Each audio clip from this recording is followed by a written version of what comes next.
Good day, everyone. In this lecture video, we will be discussing thermoregulatory physiology, and this is about how farm animals maintain a stable body temperature despite changes in their surrounding environment. So by the end of this lecture video, you should be able to understand the mechanisms that animals use to cope with heat and cold and why this is important in agriculture. So by definition, thermoregulation is the ability of animals to maintain a stable internal body temperature despite changes in the external environment. Kumbaga, ah, ang goal nito is to achieve yung tinatawag natin na homeostasis or static environment in the internal body system. Why is this important? Because it directly affects growth, reproduction, feed efficiency, and welfare. Okay? So, kailangang i-regulate ng mga hayop yung kanilang internal body temperature, kahit anumang changes ang meron sa external environment, because kapag they are under heat stress or cold stress, hindi sila nag-grow properly. So, they grow slowly when they are under stress, whether that stress is heat stress or cold stress. Now, for reproduction naman, their fertility ay bumababa kapag they are exposed to stress, heat stress, and cold stress. Another, with efficiency. More feed is wasted when animals use energy to keep themselves warm or to keep themselves cool down. No? So, imbes na yung kinakain nila ay gagamitin for growth, gagamitin to produce milk, gagamitin ng chickens to produce eggs, to produce meat, etc. Ginagamit ng kanilang katawan yung feed na kinakain nila to keep themselves warm. So, ginagamit nila for energy. And then, welfare. Syempre, this is against animal welfare. Yung mga heat stress, cold stress, ganyan.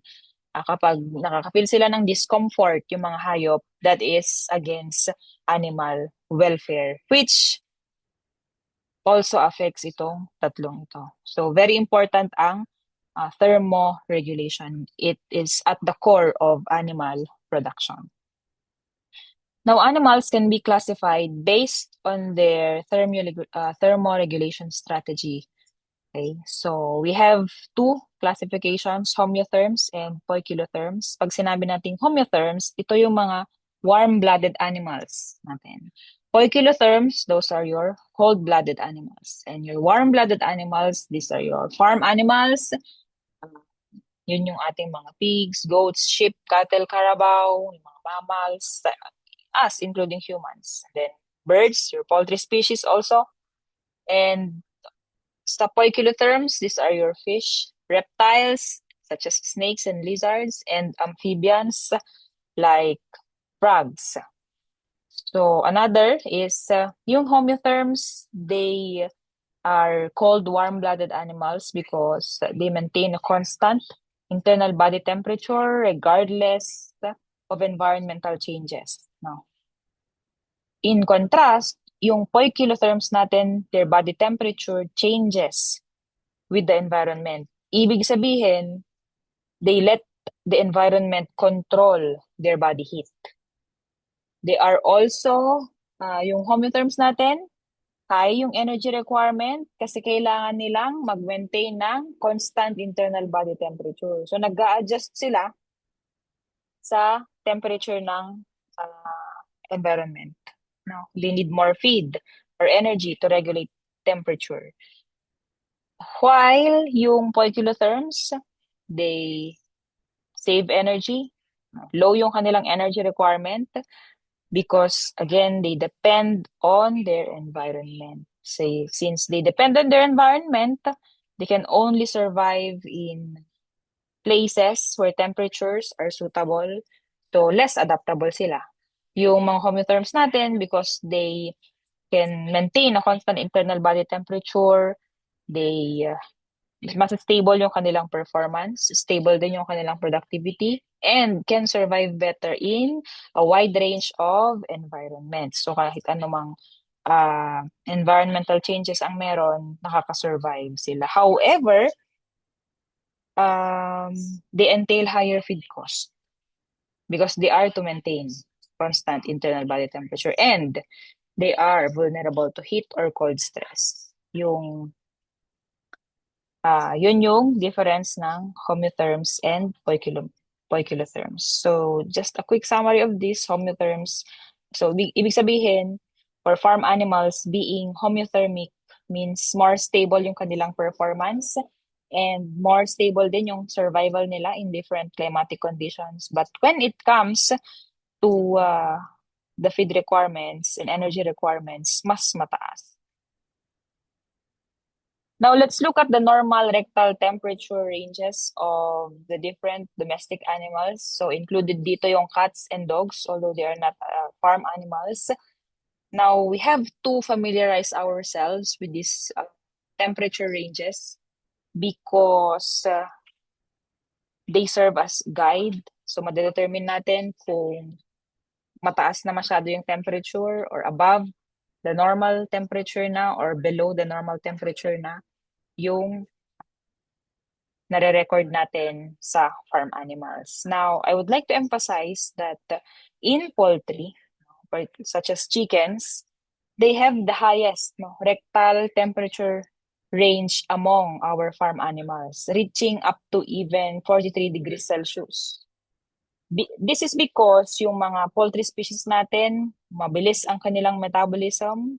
Mabilis ang kanilang metabolism because mabilis silang lumaki. They have to support their rapid growth and egg production also. So, yung ibig sabihin ng higher metabolic rate, mas mabilis silang mag-produce ng body heat. Therefore, mataas yung kanilang rectal temperature. So another, they have high rectal temperature range because of feather insulation. Ibig sabihin nun, yung feathers nila are able to trap air and provide insulation. Kaya mainit. And then, also because of their small body size. So kapag smaller ang body size ng hayop, they lose heat quickly. Mas mabilis mag-escape heat sa kanilang katawan because of higher surface area to volume ratio. So to compensate yung pag-dissipate or pag-escape ng heat sa kanilang katawan, they have to maintain higher internal temperature. Okay. Next. Oh, sorry. We have here heat exchange mechanisms. No? Farm animals exchange heat doon sa kanilang environment through 4 mechanisms. No? Number 1, conduction. So yung conduction, basically this is heat transfer by direct contact. So nangyayari yung conduction when an animal is in direct contact with a surface that is warmer or cooler than its body. So for example, dito sa baboy na to, nangyayari yung conduction when the pig is in contact with the ground, so in this case, with the ground, with the soil, with the flooring, yung flooring ng kanyang pen or ng kanyang kulungan.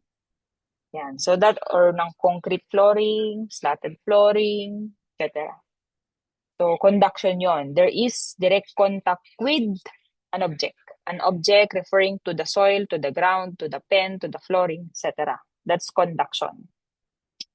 Now, why does conduction happen? Nangyari yung conduction because heat always flows from mainit, so warmer to cooler surfaces.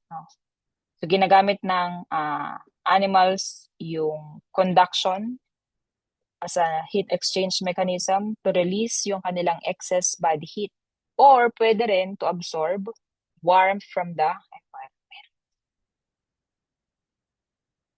Next, convection naman. Convection, heat transfer via moving air or water. So basically, nangyayari yung convection when air or pwede rin water. So tulad dito sa example na to, pwede rin water moves across the animal's body. So kung merong water or air that moves across the animal's body, that is convection. Example is kapag may hangin o kapag hinihipan mo to, when you blow or when there is wind blowing, halimbawa this tree, there's wind blowing from this direction across this skin of the pig, or pwede rin na merong fan, may ventilation, merong convection na nangyayari. Why does convection happen? So yung moving air kasi, or pwede ring moving water, carries away or delivers heat faster than yung still na air, or yung still na air, or yung calmer air. So, kapag halimbawa sa electric fan, kapag naka number 3 siya, mas mabilis yung wind, correct? Yung wind speed. So, faster din yung cooling. Faster din yung heat transfer. Yan. Next, what else? Radiation. Radiation, this is heat transfer without direct contact. So, nangyayari all the time ang radiation. Kasi, lahat ng objects, lahat ng hayop, they emit and absorb radiant energy in the form of infrared waves galing sa sun. Whether that is syempre, from the sun during the day, and while at night, they radiate heat back into the cooler sky. So, pwedeng radiation is from the sun to the body of the pig, and then pag gabi, nag-radiate yung heat back into the cooler air outside, environment. Now, ang difference ng convection at saka radiation is yung convection requires moving air or moving water. Yung radiation does not require contact or it does not require moving air. Ibig sabihin, basta may temperature difference between the animal and the surroundings. Ibig sabihin, mas mainit ang sa labas or mas mainit yung external environment versus mas malamig yung katawan ng hayop, then there is radiation. Or vice versa, kung mainit ang katawan ng hayop, mas malamig sa external surroundings, still there is radiation. Radiation does not require direct contact. Ang importante, there's temperature difference between the hayop and its surroundings.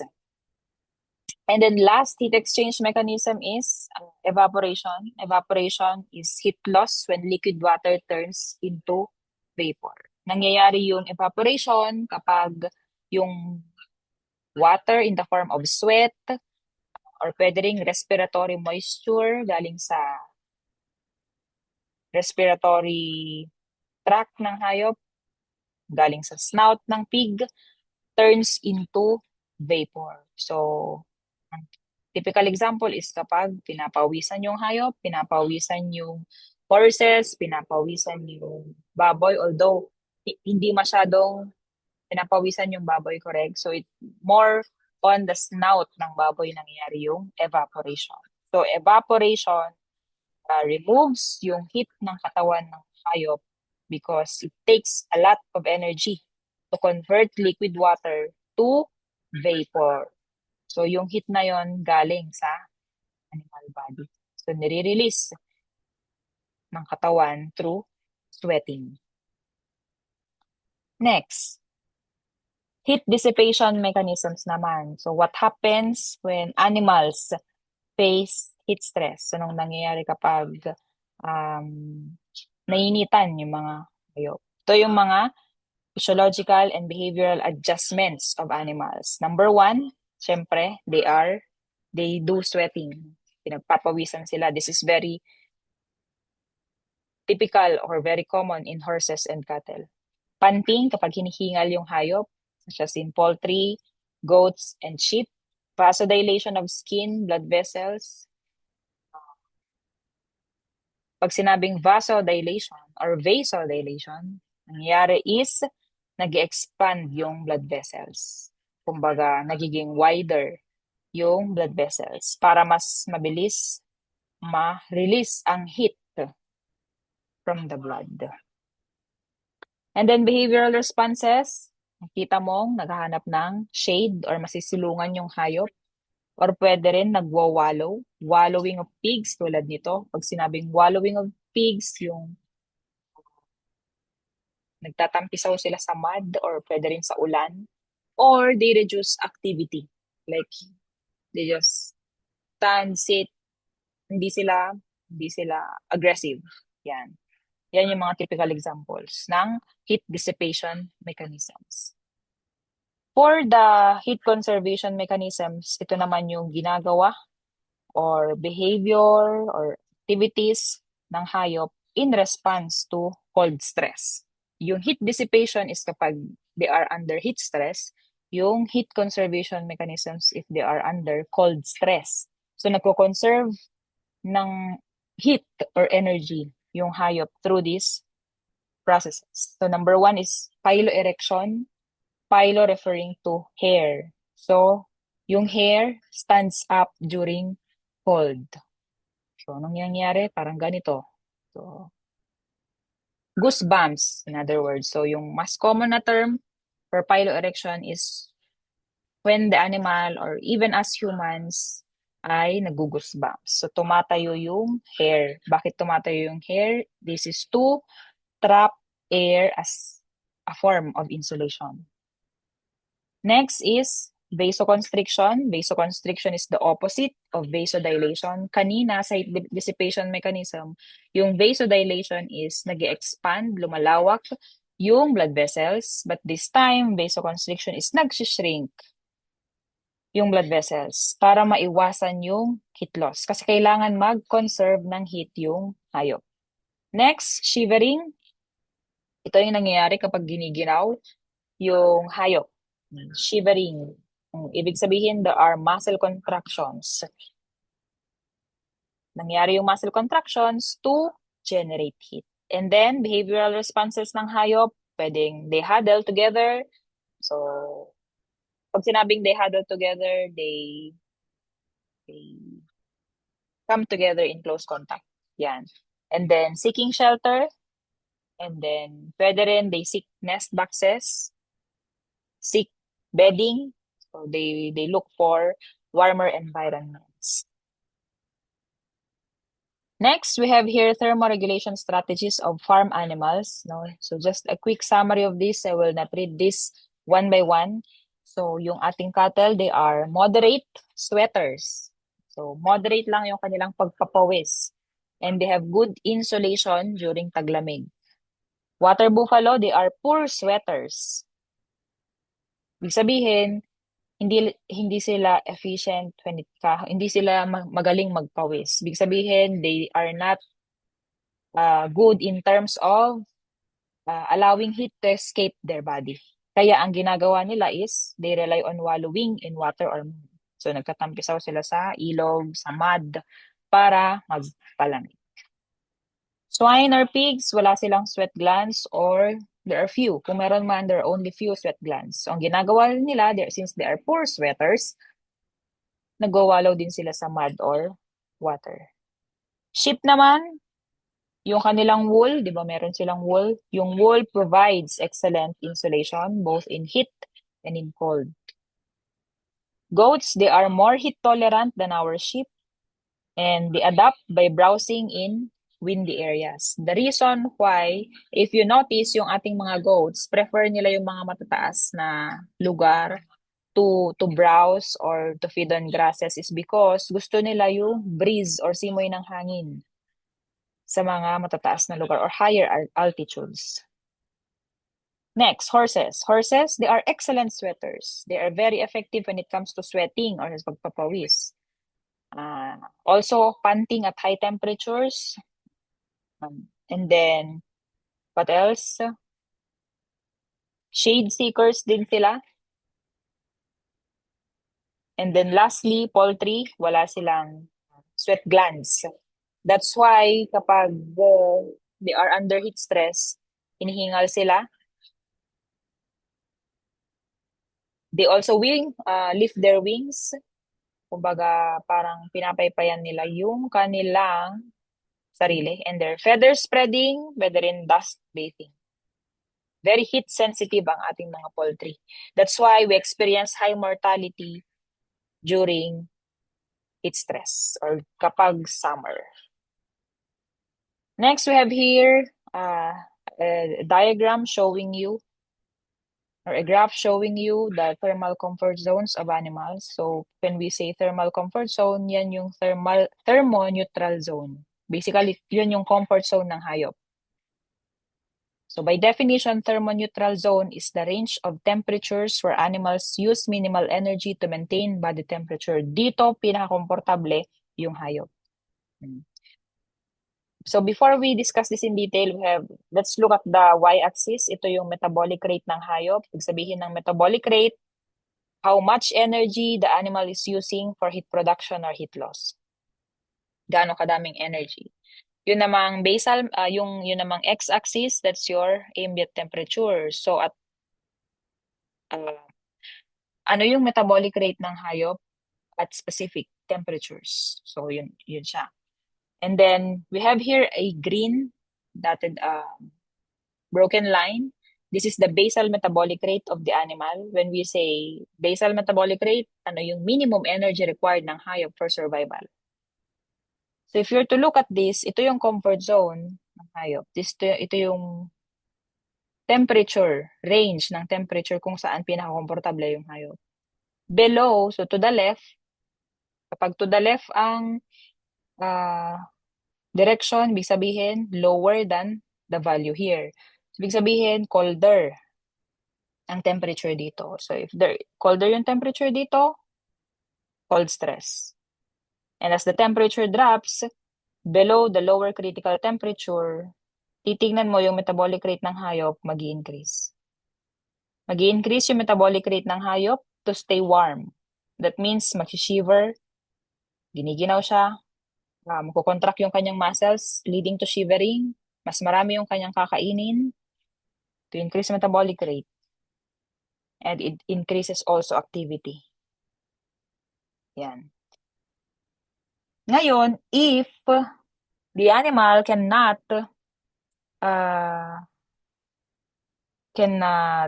cope with cold stress, ang mangyayari is magkakaroon ng hypothermia. Hypo meaning low, no? Hypothermia, low temperature. Hypothermia is just the opposite of hyperthermia. Hyperthermia is fever or more severe than fever, no? And then, to the right of the thermoneutral zone, mas mainit yung temperature. Pag mas mainit ang temperature, they suffer from heat stress. So as the temperature rises above the upper critical temperature, itong black na line na ito also goes upward. Bakit nag-go ng upward? Because yung animal nag-spend ng energy para i-release yung kanyang init sa katawan through sweating, through panting or paghihingal, and through wallowing also, wallowing in mud. So the hotter it gets, the higher is the metabolic effort of the animal. So kapag higher yung metabolic effort ng hayop, mas maraming energy na nawe-waste sa pag-release or pag-dissipate ng heat. So if the heat load is too much, that results to hyperthermia. So ayaw natin yung heat stress, ayaw natin ng cold stress. What we want is itong comfort zone ng hayop. Kasi kapag cold stress, ano mangyayari? It reduces productivity. Ganon din kapag may heat stress. Next. So speaking of the thermal comfort zones of the animals, these are the thermal comfort zones or thermoneutral zones. So take note, thermal comfort zone is just the same as thermoneutral zone. Ito yung mga temperature ranges kung saan komportable yung mga hayop. So above this, ano ang mangyayari? Ma-express na nila yung mga behaviors like panting, sweating, wallowing, para they adjust their temperature. So we have to remember this by heart. Now, impact na, how does thermoregulation directly affects animal production?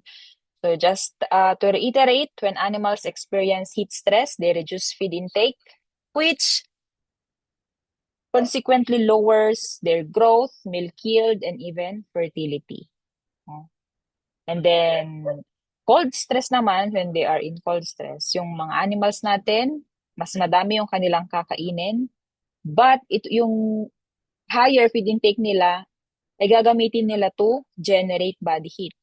So, imbes na yung feeds dapat nila is to produce eggs, to produce milk, to produce more muscle, to produce more meat, gagamitin nila yung madami nilang kinain to generate body heat kasi nga nilalamig sila. So, that reduces growth efficiency. Nagsasayang ng feed. That's why farmers must apply practical farm strategies to minimize stress such as shade trees and ventilation fans to provide cooling and air movement sa housing or sa farm. Another, pwede rin, if kaya, sprinklers or misting systems help dissipate heat, especially sa mga poultry houses and dairy farms. And very important, proper housing orientation para ma-maximize yung natural airflow. And this proper housing orientation can greatly reduce heat build-up sa ating mga farms. Like, ang common example is kapag magpapatayo ka ng housing, dapat yung ceiling ay hindi mababa. Kasi kapag mababa ang ceiling, especially if that is galvanized iron or yero, ano ang mangyari? Mainit, especially during summer. So there's no proper ventilation, there's no proper airflow kapag pangit yung housing orientation. Hindi lang housing orientation, but also uh, how your walls, how your doors are properly designed. No? So the take-home message here in thermoregulatory physiology na lecture is, by keeping animals within their comfort zone, we can have productivity, efficiency, and animal welfare. Kasi kapag komportable yung hayop, productive sila. Mas gagamitin nila yung kinakain nila na feeds to grow, to produce milk, to produce egg, and to reproduce effectively. Okay, so that would be all. Thank you very much for listening, and I hope you learned something.